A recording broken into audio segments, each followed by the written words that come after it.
দুই বাংলার জনপ্রিয় অভিনেত্রী নুসরাত ফারিয়া গ্ল্যামার দুনিয়ার বাইরে এবার নিজের স্বপ্ন পূরণের পথে। অভিনয়, গান আর উপস্থাপনায় সফলতা ছুঁয়েছেন তিনি। এবার ছুটছেন তার নতুন এক লক্ষ্য অর্জনে। ব্যারিস্টার হওয়ার স্বপ্ন নিয়ে পাড়ি জমাচ্ছেন যুক্তরাজ্যে। অভিনয়ের বাইরে পড়াশোনাতেও বেশ মনোযোগী গ্ল্যামার গার্ল।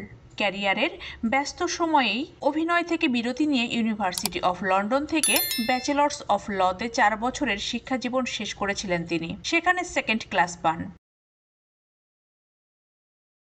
চলতি বছর ব্যারিস্টারি পড়তে যুক্তরাজ্যে যাচ্ছেন নুসরাত ফারিয়া। সবকিছু ঠিক থাকলে আগামী সেপ্টেম্বরে দেশটিতে যাবেন বলে নিশ্চিত করেছেন এই নায়িকা। মাত্র 12,000 টাকায় সুন্দরবন ভ্রমণ করুন। Your tours and travels, Bogura. Nusrat Faria বলেন, অভিনয়ের পাশাপাশি ডিগ্রিটাও সম্পন্ন করতে চাই। বার অ্যাট ল পড়তে লন্ডনে যাওয়ার সিদ্ধান্ত নিয়েছি। এটা আমার দীর্ঘদিনের স্বপ্ন। এবার সেই স্বপ্নটি পূরণ করতে চাই। অভিনয় ছেড়ে আইনি পেশায় যোগ দেবেন কিনা প্রশ্নের জবাবে তিনি বলেন, আগে ডিগ্রি অর্জন করি, বাকি সব প্রশ্নের উত্তর সময় দেবে। উপস্থাপিকা হিসেবে তুমুল জনপ্রিয়তা অর্জন করেন নুসরাত ফারিয়া। এরপর যৌথ প্রযোজনা আশিকি সিনেমার মাধ্যমে বড় পর্দায় অভিষেক হয় তার।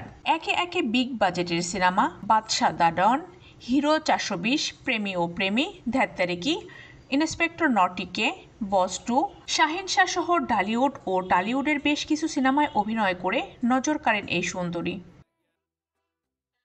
সম্প্রতি জাস মাল্টিমিডিয়ার জিন 3 সিনেমার কাজ শুরু করেছেন ফারিয়া। জিন 2-র মতো জিন 3-র পরিচালনায় রয়েছেন কামরুজ্জামান রোমান। তবে প্রযোজনা প্রতিষ্ঠানের পক্ষ থেকে আরও কোন কোন শিল্পী অভিনয় করছেন তা আনুষ্ঠানিকভাবে জানানো হয়নি। অভিনয়ে বাজিমাত করা নুসরাত কি আইনি পেশায় সফল হবেন? সময়ে দেবে তার উত্তর।